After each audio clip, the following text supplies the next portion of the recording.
Well, hey everyone, my name is Nathan Jones, and if you're new here, welcome. I like to talk about all things movies, specifically Blu-rays, and that's exactly what we're going to be doing today. We're going to be talking about my Q series, what I've been watching recently. These are my Blu-ray recommendations. This is what I've been watching for the end of January and some early February, so it's a little bit off on the timeline of when I started this, but I have my phone right here, I have my Letterboxd account open up, and I'm excited to talk to you today about all the things that I've watched, and I'm going to kind of give you a brief rundown of the movies. Some of them are rewatches, some of them are first-time watches, and there's also been so much buzz going around in the community lately, and I'm just wanted to say, once again, thank you for all the people who joined on my live stream this last Sunday. I had a blast talking to all of you. I saw a lot of familiar faces there. I had a lot of really great questions, and it was a really, really great time. And I hope to do some Q&A or maybe some live stream things in the future.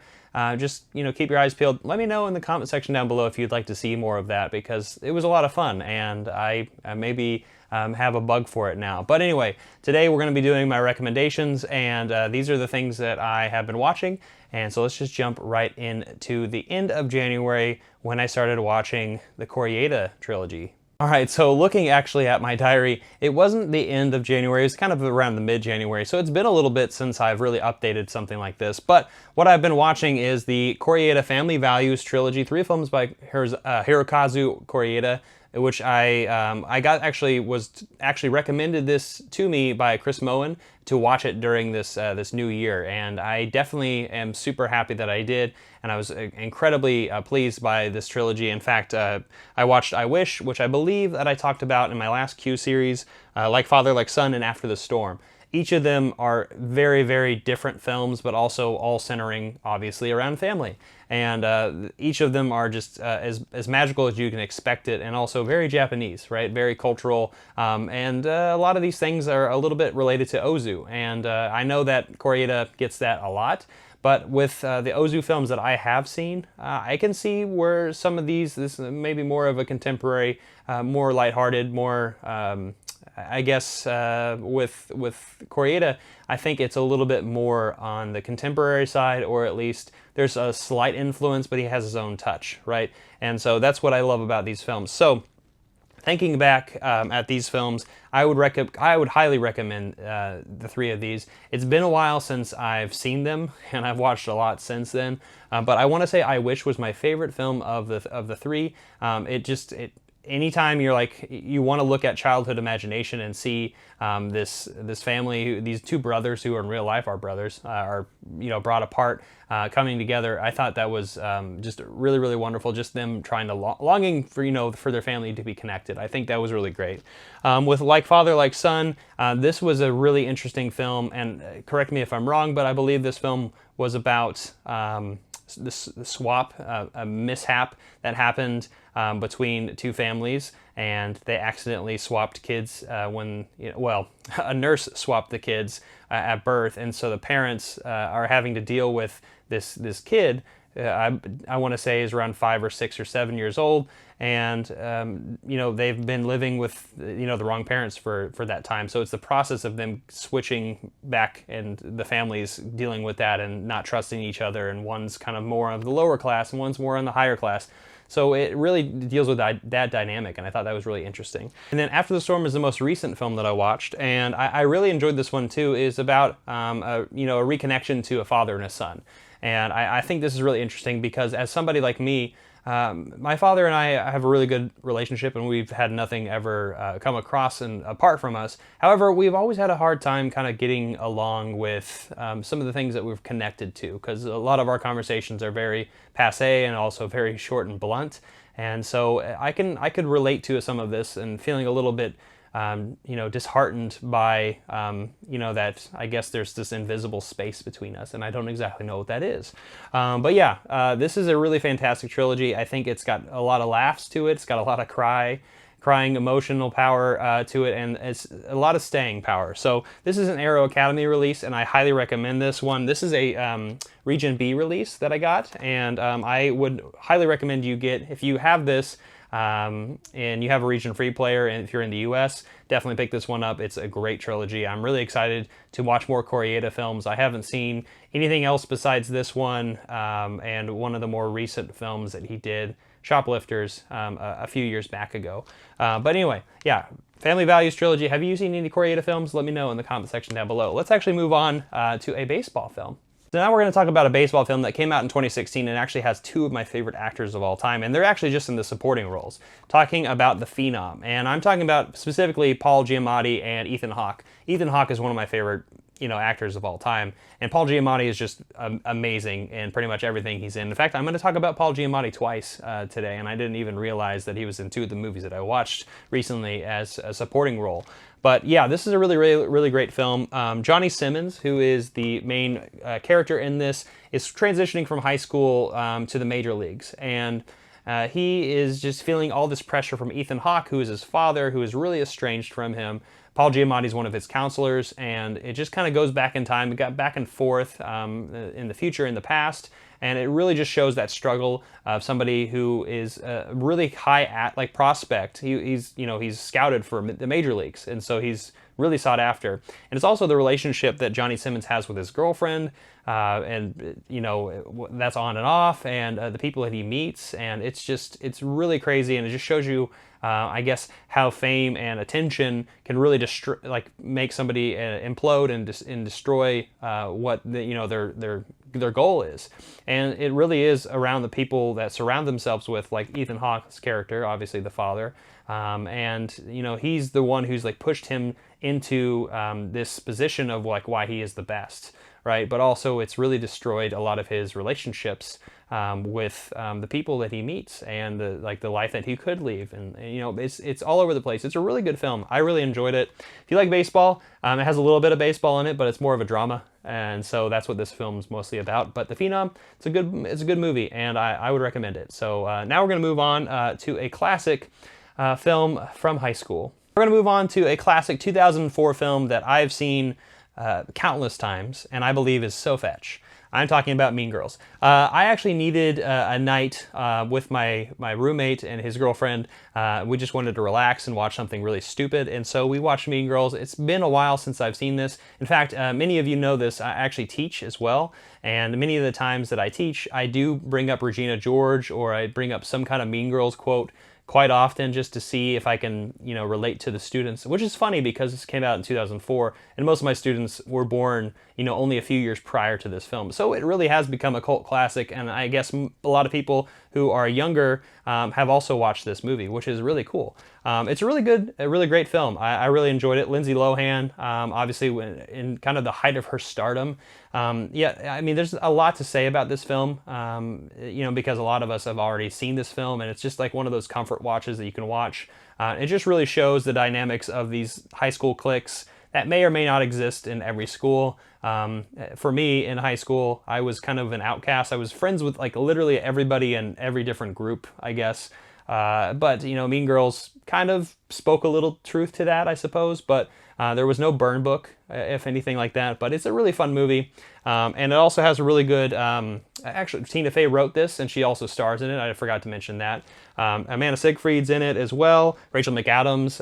This is a really great cast, and a lot of these actresses are a lot younger. Seeing them kind of rise to where they're at now, and now a lot of them are doing a lot of really serious dramatic roles, maybe more, maybe less on Lindsay Lohan. I don't know where she's at now. But anyway, Mean Girls, have any of you seen it? I'm sure you have. Let me know how fetch it is down in the comment section down below. We're going to move on from there to a 90s film that I have a steelbook for, and I had a blast watching it. Now we're going to go on to 1995 with two of the sexiest people of all time to ever share a silver screen. I'm talking about Salma Hayek and Antonio Banderas. I can't talk. Desperado, directed by Robert Rodriguez, and this is the steelbook version of this film. It's a lot of fun. This is an insane movie with an insane plot about drugs, and Antonio Banderas is a desperado who's got a traveling musician case with him that he is actually also having a lot of potential weapons in it. There's actually a really good episode by my friend Chris Hurtado on his podcast, Inside the Sequel, where he talks about this film with Carmelita, and it's really great. It was a blast listening to this. I actually had to listen to the podcast after the fact because I needed to watch the movie first. and yeah, it was a sin that I hadn't seen it first. But yeah, I feel like my sins are pardoned, much like Steve Buscemi's sins are pardoned in this movie. You'll see what I mean. But this is a fun one.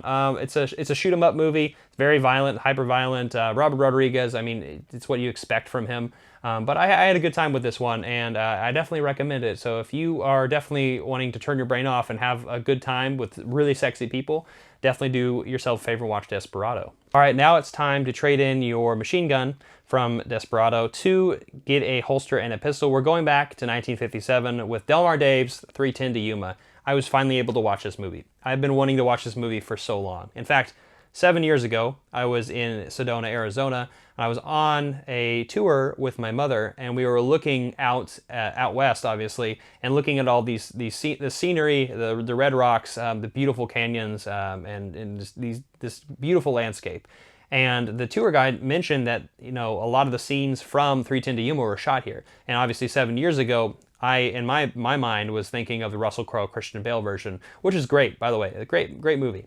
Not the case. It's this movie, and I was finally able to watch it. It just took me 7 years to finally watch it, and I got it recently in a recent, I guess, Criterion haul from last year, and I was finally, the mood struck me to watch a Western, and I finally did. And man, Glenn Ford is just phenomenal in this movie.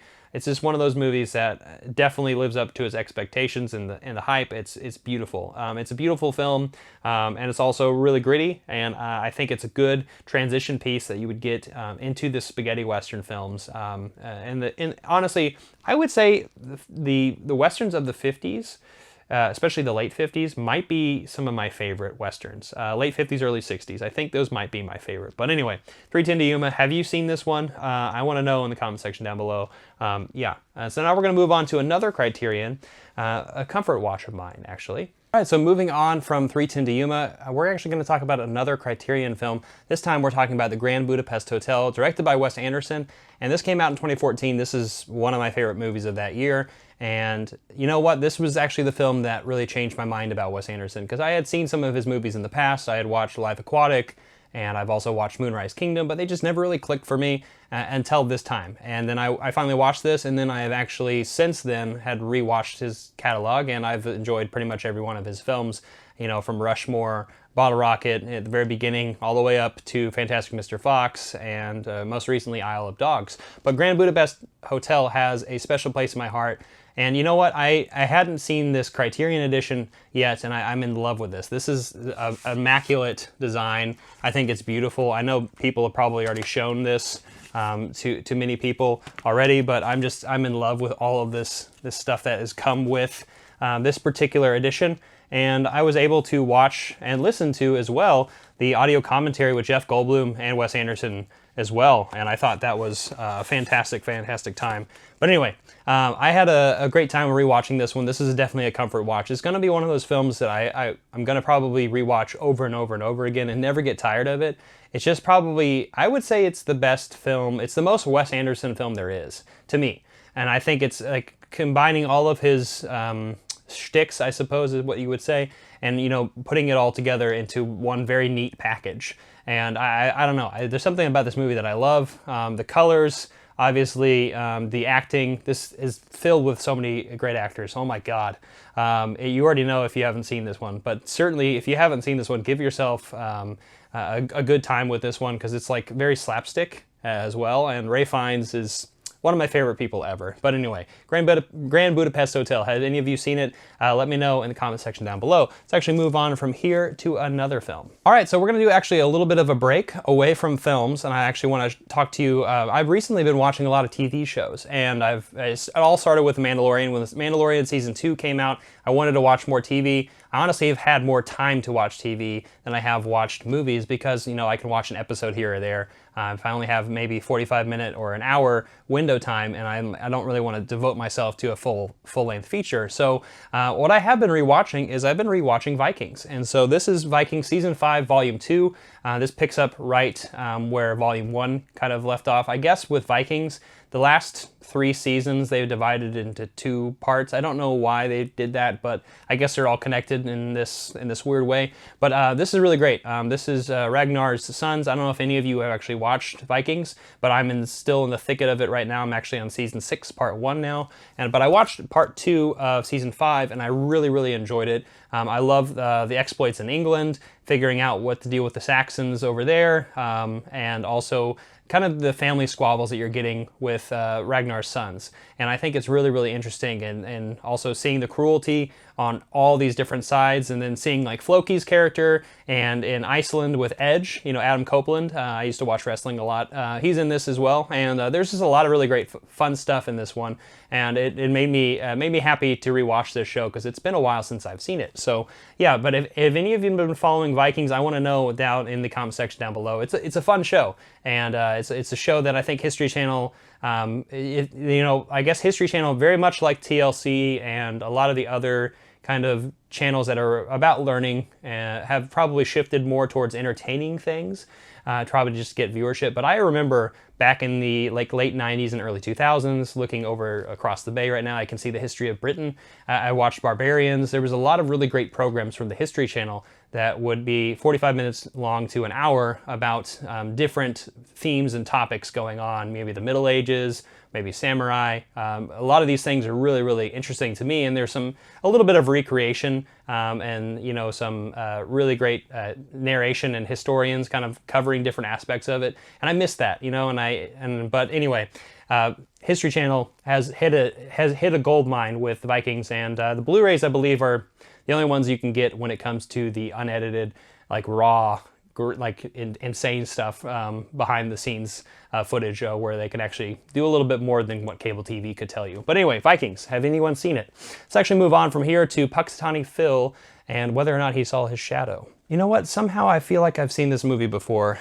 Groundhog Day. I'm sure many of you already kind of get that joke, but this is a really, really great film with Andie MacDowell and obviously Bill Murray. Groundhog Day is a classic film, and I had to watch this on February 3rd.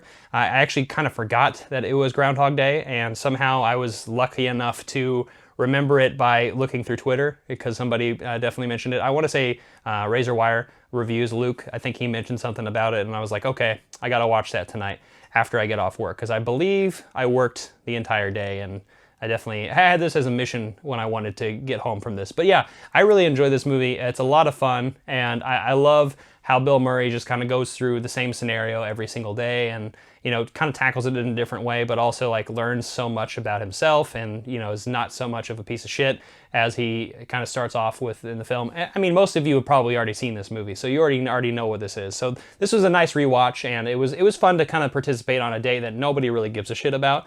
But Groundhog Day is fun. It's a fun film, and I highly recommend it if anyone hasn't seen this one before, because it's Bill Murray. So anyway, I'm losing my voice, and I don't know why. It's probably because I just ate food. But we're going to move on from here to a horror film that came out recently in 2020. All right, next we're moving on to 2020, to a film that I actually just recently saw on the shelf. I normally don't go to Best Buy or places in general anymore, because obviously with COVID I don't really want to do that, and but occasionally I stop by if I get the time to, and I was able to see this movie, and I kind of was on my radar, but then my friend Ryan 1988, he covered this, and he said that this is one of his favorite horror movies, and so I'm like, I have to watch this, and so I picked up The Dark and the Wicked, and yeah, this was a really fun film. I really enjoyed the atmosphere of this movie, and I think this was a really great production designed film, and there's a lot of really crazy things going on, a lot of mind games within this film. But yeah, it's definitely one of those films that I think you wouldn't want to miss. I think it's on Shudder, and so if you haven't seen it, definitely watch it on Shudder first, and then buy it if you want. But this is a fun film. I really enjoyed it. It had some really tense moments, and it's a family affair, and I think it's really interesting how everything kind of develops and unfolds. And I don't really want to get too much into it, because I obviously want you to watch it, because with horror movies, giving it away, not really my thing. So yeah, The Dark and the Wicked, have any of you seen it? I'm curious to know what you think of it. So moving away from 2020, we're actually going back 30 years from then, from 1990. This movie is starring Tom Hanks, Meg Ryan, Meg Ryan, and Meg Ryan. I'm talking Joe versus the Volcano. This is actually out on Warner Archive, the Warner Archive collection. I picked this up last year when I got one of the sales, and I've been wanting to watch this one for a while. My friend Daniel Epler loves this film like so much, and so does Chris Hurtado. But I definitely wanted to watch this movie and see what all the hype was about, but I also kind of just wanted to put one of those, you know, Meg Ryan, Tom Hanks movies in the background and like kind of watch it as my day went on. And it was a lot of fun. I had a really good time. I would say initially at first I was like, okay, what is this? It feels very bleak at first, but obviously just the lunacy of the entire situation with this brain fog that's going on with Tom Hanks' character, and and then all of the different actresses, or I guess different roles that Meg Ryan plays within the film, I think is really interesting. And I think it's really interesting that they kind of covered it in a way where there's these different aspects. And you can tell something was off about each one of her characters in some regard. I guess the last character is the most Meg Ryan, or at least her natural voice. The second one, her voice kind of irritated me, but anyway, it was a lot of fun. I definitely want to rewatch this one. I think I'm going to give it a second shot, maybe more in the summertime, or maybe sometime in the future. I think I will appreciate it more, but I had a really fun time regardless, and it's crazy how all of these things kind of come together into Joe throwing himself into a volcano. Tom Hanks, that's the goal, because he doesn't have much time to live. I didn't even explain much of the plot. But anyway, brain fog, that's what's happening to me. All right, now that we're out of the brain fog, we're actually going into another foggy situation, a very noir horror-esque film from 1942, a classic horror film that I've been wanting to watch since October. Well, actually, longer than that, but I talked about it in October of last year, and I finally had the time and chance to watch it, because it's only actually 73 minutes. What am I talking about? I'm talking about Cat People. So Val Lewton and Jacques Tourneur, both, like Jacques Tourneur directed this film, Val Lewton produced it. He produced a lot of horror films during this time period, a lot of B films. I loved this movie. Oh my God. This is just a wonderful, and I also just love this, this thing that it comes with this Criterion edition right here. There's a poster that it comes with that I didn't even realize it when I opened it up.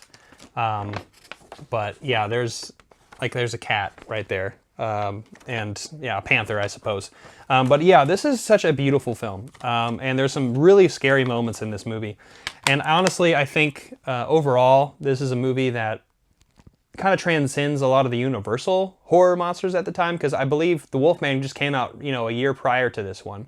And, you know, this, I guess there was like an idea of like, well, cats haven't really been tackled yet. And this one's even scarier because you don't really see transformations happening in this film, but like it's all done in the shadows, and it's all done very artfully and very stylistically, and the acting in this film is just phenomenal. Really, Simone Simon, it just plays this really fascinating character, and I you know, this is one of those movies that I can't believe I haven't watched this. This is one of those more perfect films that needs more recognition and more watch. It's certainly worth your time, and I don't know when the right time is to watch it, but it's like I said, it's only 73 minutes, so I definitely, you know, took a leap, and I definitely wanted to scratch the surface on this one. I'm making a lot of trying to make a lot of cat puns, but I'm doing a really bad job at it. So let's actually move on from here to a film that came out a few years ago, and we're bringing back Paul Giamatti, like I said earlier. All right, so first of all, only a few days ago, February 6th, Christopher Plummer passed away, and that's really unfortunate. So I wanted to watch something that night, Christopher Plummer related, and I was looking at the films that I hadn't seen before, and I picked up this one, The Last Station. This is actually from Sony Pictures Classic, one of my favorite lines that I still have quite a few films I can see over across the bay that I need to watch from this line, but this is a really great film. Christopher Plummer is just phenomenal in this movie as Leo Tolstoy, and I also love that James McAvoy is, you know, in this film as well. Helen Mirren is his wife, which is just she's just phenomenal. Like just the back and forth between her and Paul Giamatti's character, because there's just this big battle. Because it's all centered around Tolstoy's the end of his days, and so seeing this almost religious cult kind of come up based on a lot of his writings, a lot of his, you know, religious beliefs and divinity, and versus Helen Mirren, his wife, like throwing away all the stuff that he's done in the past, all the beautiful work that they accomplished together, and seeing that dynamic through really the eyes of James McAvoy's character, and it's really interesting. to see that dynamic and those end of years lives. And I really love this, I guess, biography, of, if you will, and is really wonderfully acted. Obviously, Christopher Plummer is just phenomenal in this movie. I think it's a movie that I haven't really heard much about. I just kind of picked this up because it had Sony Pictures Classic a few years ago when I got this, actually. I'm just so excited that I finally got a chance to watch it, because biographies, biopics, some of them are good and some of them are not as good, but this is definitely one that is in the great category. I think it's a good biopic, and it's definitely a fun time if you haven't seen it before. So yeah, if any of you seen The Last Station, I want to know in the comment section down below. All right, let's move on to my last film. My last film is from 1953. It's one of those films that really shook the world, well, worlds, if you will. It's War of the Worlds, and man, do you remember when this came out and it almost immediately sold out from Criterion, and it took a long time for them to come out? It feels like it was just yesterday, but this is a fantastic, fantastic release from Criterion. I'm really happy to own this movie now, and you all who have watched my channel in the past know that I've been really interested into a lot of the Ray Harryhausen films, some of the Carol Zeman films, so like maybe those high fantasy, and there's also some science fiction going on here with claymation and stop motion, and you know, War of the Worlds fits right into that category of the sci-fi, the Cold War scare that was going on during this time, but also seeing the great effects that were happening. Almost feels like a B movie nowadays, but it definitely was one of those films that really terrified a lot of people. It was actually a radio play that terrified a lot of people, and many of you actually already kind of know that background. Orson Welles kind of tricked a lot of the country into thinking we were getting invaded from outside forces, and I think that's really, really crazy how much time has passed and how history has dictated whether or not we believe something along those lines. There's no way anything like that could ever happen. I guess the closest thing to trick a lot of people recently was like maybe the Blair Witch, when the internet was really young, which is really crazy to think of all these different mediums and how visuals or lack of understanding of these new mediums really kind of changed the way people viewed the world, or at least like maybe got tricked into believing something, a work of fiction was actually reality, which is nuts. But anyway, enough about that. This film is really fun. It feels very new and fresh, but also feels very warm and like something I would watch when I was younger with my dad. And yeah, it's a really great film, and it has so many great special features. There's a 4K digital restoration of this movie, and it even has the 1940 radio program between H.G. Wells and Orson Welles discussing it. It's just so cool. 1938, narrated by Orson Welles, adapted by Howard Koch, the radio play that happened. And then there's just so many other things like audio interviews, archives about the film's restoration. I'm just so excited to dive into the special features. I've actually only watched the movie. I haven't watched the special features yet, so I can't really speak on that. But yeah, this is the last film that I watched. But what about you? Those are the films that I've watched for late January all the way into early February. Thank you so much for checking out this video. I know it was a long one, but I wanted to showcase with you where I've been and what I've been watching lately. And it's been all over the place, but you know, it's been a fun ride, and I'm sure many of you have had similar ones. But yeah, let me know in the comment section down below, what have you been watching? I'm curious to know. I'd love to find out. Like this video, comment down below, share, hit the notification bell, and I'll see you next time. I'm not jonesing around.